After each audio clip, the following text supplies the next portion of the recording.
Welcome to the Financial Fun Podcast with your host, Tammy Johnston. This is where Tammy talks with business owner parents and grandparents about the interesting and important subject of money. We promise this to be an interesting and open discussion, as that's how we learn best. And now, here's your host, author of the Financial Foundations. Financial Foundations is a series of books to teach kids about money, goal setting, and living a balanced life. Find out more at financialfun.ca. Here's Tammy Johnston. First things first, I would like to thank all of my listeners that have subscribed and reviewed my podcast and invite you to subscribe and review if you haven't yet. I appreciate you helping us to get the word out and making financial literacy a safe and welcoming subject for kids and adults. Second, please check out my podcast website, financialfun.ca, where you will be able to access past shows, find out more about me and our guests, as well as purchase the beautifully illustrated Financial Foundations books that teach kids about money in a fun, healthy, and holistic way. Good morning, and thank you once again for joining us for the Financial Fun Podcast. Today, our guest is the beautiful and bubbly Joy Daniel. Thank you for joining us, Joy. Hi, Tammy. Thanks for having me. So, Joy, would you like to tell us a little bit about what it is that you do? What's your business? Oh, my business, I'm a consultant and I'm an independent distributor for a company called Nu Skin. And we set up distribution channels all over the world in anti-aging. That's based in a lot of genetic research, epigenetics. So I get to work with some incredible people in Colombia and Chile and the Middle East.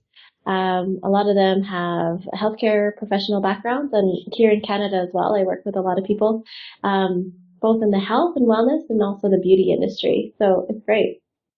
Well, that's very good. And what is your family situation, dear? I have a beautiful daughter who's 2 and then 2 sons that are also beautiful and full of energy. Rio is 4 and Cayman is 6. And then I have a husband. Oh my goodness, you have your hands full, dear. Yeah, it's been it's been a crazy time, but at the same time, I wouldn't change it for anything. They're a lot of fun. Oh, I can fully understand that. I remember back when the days when Ayla was just a baby and juggling the business and everything, and I look back and going, how the heck did I survive some of those days? But it was wonderful and great, and yeah, wouldn't change anything. So. Yeah, we try and just stay present in the moment of whatever it is that we're doing, and then we switch, and then we switch again.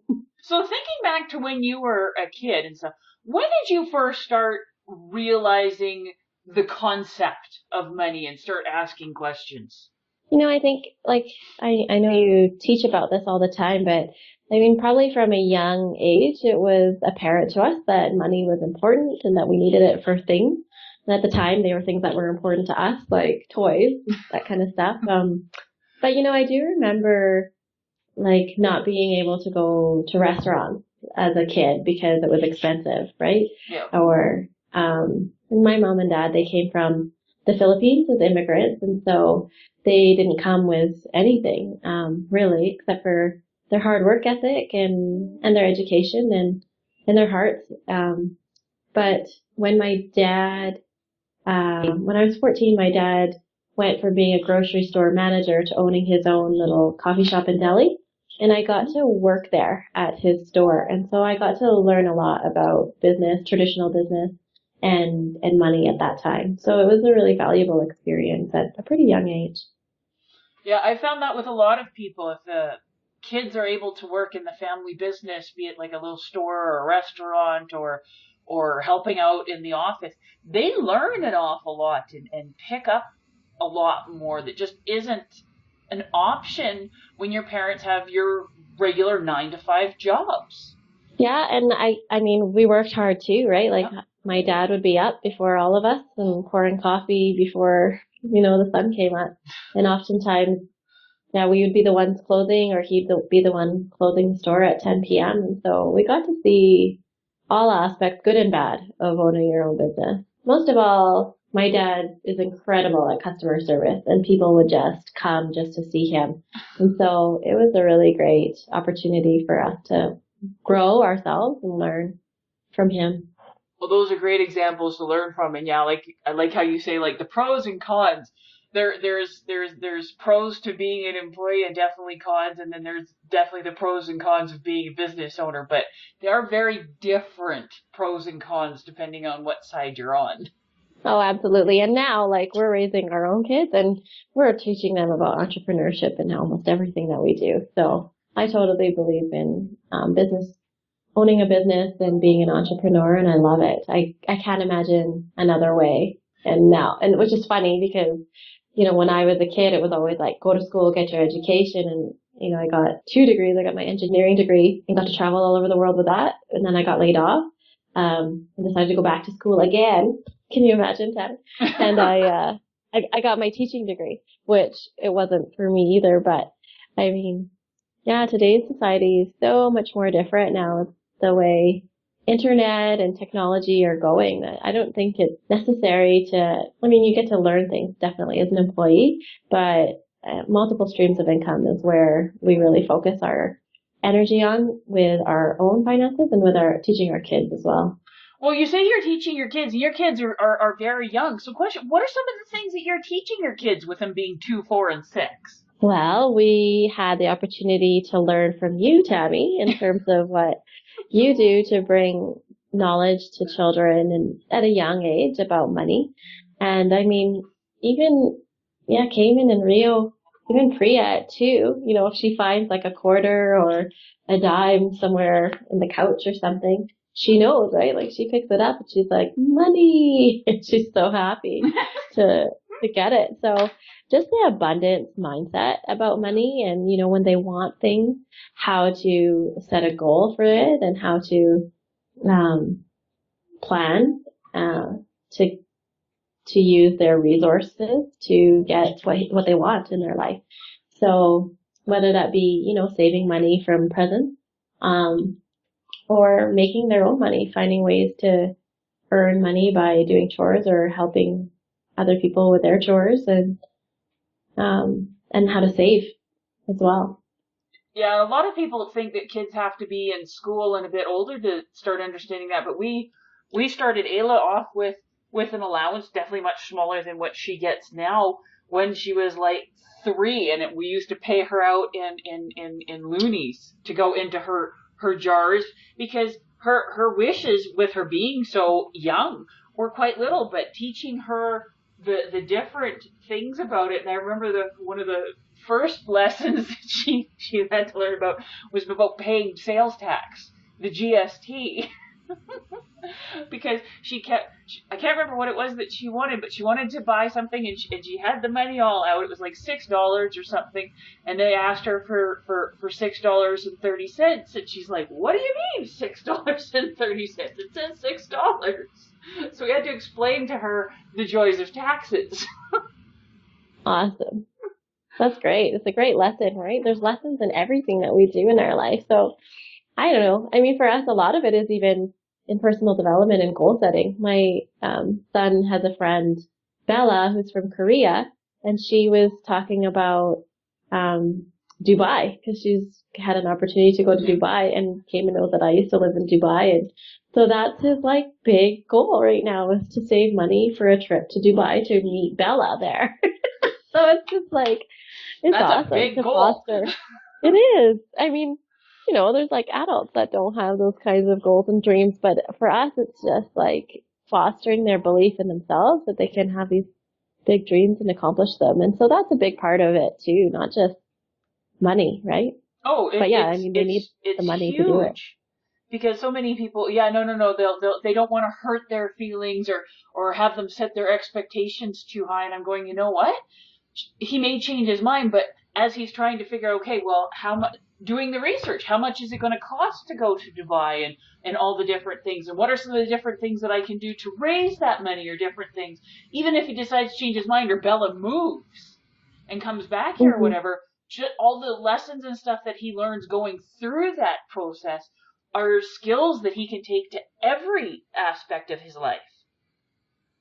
Oh, I mean, and the conversations start already about what do you want to do? Like he's starting to ask questions about, well, after, he's in grade 1, right? He's like, after grade 1 and then what? And then high school and then what? And then it's like, well, you have options. You can go to university or college, or you could start your own business, or you could start your own business even before, so that you have the money to do what you want. And I mean, that appeals to him, right? So I think of, like, going back to your original question, as a kid, I grew up with a bit of a scarcity mindset about money. Not good, bad, right, or wrong, but that's just how it was. And so our goals with our kids are really to transform that to abundance mindset, and having plans and resources and different creativity, like really supporting him in his creativity on how he can live a good life and help others. Like, I know in your book you talk about how important it is to have money to also give back, right, to other people who don't have the things that they need in their lives. And so that's a really big part of what we're teaching our kids as well.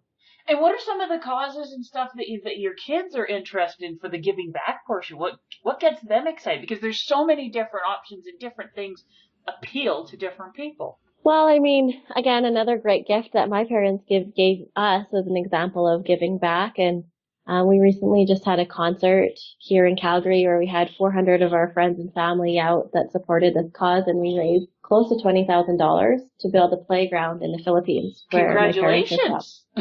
Thanks. Yeah, it was the efforts of some really amazing friends in my life that enabled us to get it done. But again, like, for what's valuable to our kids right now is that play and the imagination and confidence building. And a lot of that we get at playgrounds, and community, right? To me, that's what playgrounds are kind of about. And so for us to be we're building a playground December 27th in the Philippines. So we're taking our kids there, and we're going to build a playground. So you're not just providing the money, you're actually going to be traveling over there and seeing it. Oh yeah, we're going to build it. We'll videotape it and have it through the process, and so that our kids will get to take part in moving sand and then enjoying the playground with all of their cousins and other people in the village after it's done. So really, I mean, when you said, what are your kids interested in giving back in? I mean, we're kind of setting the example for them still, I feel like, at this point, but just through example, they can get their own ideas of what they want to do to give back. Oh, very much so. Very much so. Our job as parents, number one, is to set a good example. What do we do? Because our children are always watching. Absolutely. And I mean, we're spoiled. Our kids are spoiled. Don't get me wrong. They have whatever they need basically and more.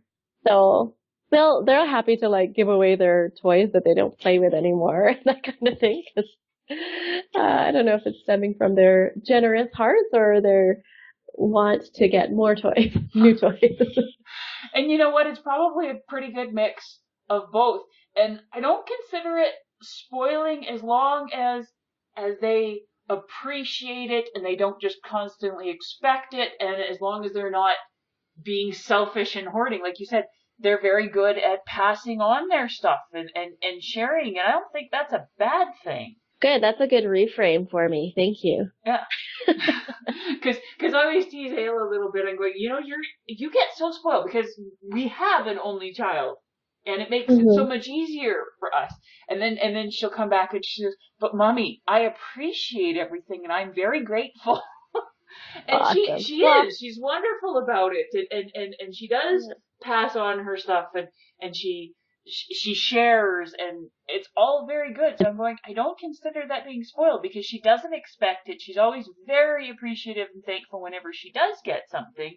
That's not spoiled. Where I've seen kids that are spoiled and they're brats. They think everything should be given to them. They don't understand the word no. They don't understand patience. They don't understand sharing. It's all about them. That's a spoiled child, and that's regardless of how much you're giving them. Right. And so I think, the few things that stuck out for me when you sharing about that is the gratitude part, and saying no, and having our kids know that it's not always going to be their way all the time, right? So we work on that, Tammy. to be honest. Dear, that's our job as parents. We're always working on things. And some things are going to be easier with one child than with another because they're all different. So with your older one, obviously, like he's in school and older and able to pay more attention. How do you find him interacting with his younger siblings around the subject of money or anything along those lines? Well, he is really great about, like, we have our jars, right? Yep. They have their jars in their room. And so he knows that, if there's a gift given, he's really good about it being fair and equal. Like, if, one of his aunts was visiting and she gave them $30, like, he's learning a lot about math, right? Equivalent.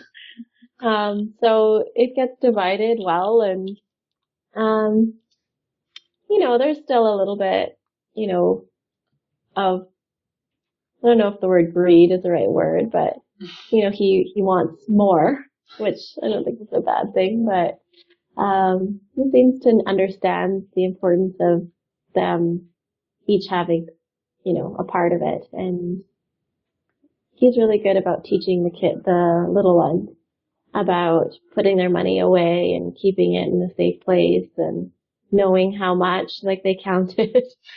So taking care of money, right? Because money will only flow in the direction that we pay attention. So if we don't pay attention to where our money is, Yep. then we could easily lose it. So we kind of teach that to them too, and he's really good at that. But his personality is kind of the analyzer, organizer type, right? Like they'll stack it, right? In terms of their values, like the two B's and the loonies and the $5. And so yeah, I think they're learning at a very young age about how to look after their money.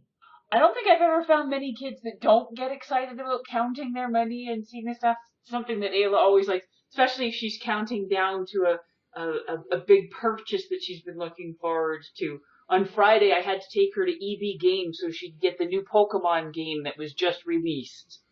And so she had been counting and saving up in that. But I liked your comment about greed, because that's another one that I find so many people don't understand. We automatically hear the word greed and think it's a bad thing. Greed is just wanting more of something, whether it be money, whether it be time, whether it be vacations, whether it be love, whether it be better relationships with their family. Greed is what makes the world grow and improve. It's how do we get our need for greed met, if you ask me. Like if you're finding ways to give more value and more service, like you said, your dad had people that would come in because he was so good at customer service and they liked him. Well, that's a wonderful way of meeting your need for greed, for wanting more business and more money for your family, because he was fulfilling a need and he was providing good service and he was doing a good job. The problem with greed is if people are doing lying, cheating, stealing, conning, shortcutting, all of this stuff, that's where the problem is. Greed in and of itself is neutral and it's natural to absolutely everyone. It's how do they get their need for greed met? Yep, that's a great way of thinking about it. And yeah, I mean, most people think of greed as a negative connotation, but I like how you said it's just wanting more of something, which isn't a bad thing. No, it isn't a bad thing. And I think that's where, our society in general, we can do a better job. And even at an education level, like, I was a teacher for 3 years, and that's where we can spend more time. And as parents, we need to spend more time with our children, teaching them about money and having a positive experience and frame of mind about money. Yeah, it's programming, I guess, right? It's huge, and it bothers me so much because I understand what people are doing, but they always associate greed with being a bad thing. No, greed, everybody is greedy. That's natural. It's one of our absolute most primary things, and it's not a bad thing. It's how do you go about getting your need for greed met? Are you improving? Are you improving the world? Are you putting out better service, better products? Or are you lying, cheating, shortcutting, stealing?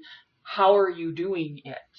And when people are always told, well, you're not supposed to want anything. Well, how do you deal with that emotionally? Because how do you stop wanting anything more? You can't. Well, I think if we get back to the fundamental pieces of purpose, right? Like, our values and our purpose and our mission in our life. And so if we start there with that in mind, that we can feel fulfilled, and it's by giving that most people fulfill their purpose, right? And so for us, we want multiple streams of income so we could live a good life, so we could be our best selves, so we can give back to communities around the world and locally and to our families. But yeah, we need to help ourselves first. And once we've met those needs, like time-wise and financially, then we can do more to help others. And so if we can reframe about money in that way, then I think you're right. Like, we can have all of our needs met and then some. I had the opportunity of being around the lady who invented Little Einstein. Oh. I got to hear her speak. She was a speaker, and she was talking about, she was a music teacher. She had her first daughter, and then she wanted to be able to go have a shower or go to the bathroom by herself. Yeah, imagine that. She just wanted a little bit of freedom, right? I was like, all the moms in the room just laugh because they can identify with that, right? And so she, because of her music background, whenever she played Beethoven or Mozart, and whenever she was out in nature is when her daughter would really light up and be really attentive. And so she put together a series of video with nature and music.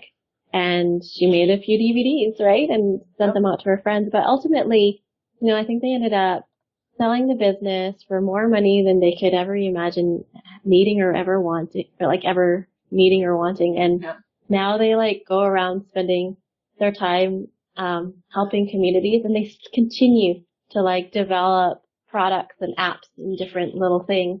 And that's what she's teaching her daughters now. And all of the money gets to be donated back to causes. All of the work that they do now is just going back into communities, and people who need help. And I mean, that is an incredible, fulfilling purpose and journey. That is absolutely wonderful. And to wind up here, we're having a great conversation. If you can make sure that your kids know 3 things about money so that you feel that you're a success when you send them out to be adults all on their own, what are the 3 things you want your kids to know? Wow, that's a good question. I want them to know that there's an abundance of money and that they have the ability to make money, and to work smart for their money. So I really want them to know the difference between, active income versus passive income. So I don't want them always exchanging their time for money, because there's so many great ways that we can leverage our own time and our networks and our experience so that we can always have passive residual money coming in from multiple income streams. And what we've been talking about, just about giving back with their money. And that's what it's meant for and used for, is really to add value to other people's lives. Those are excellent lessons. So thank you very much for joining us, Joy. It was a great conversation. Thank you, Tammy. I really appreciate all the lessons that you've taught us and our family over the years. You are most welcome. Thank you.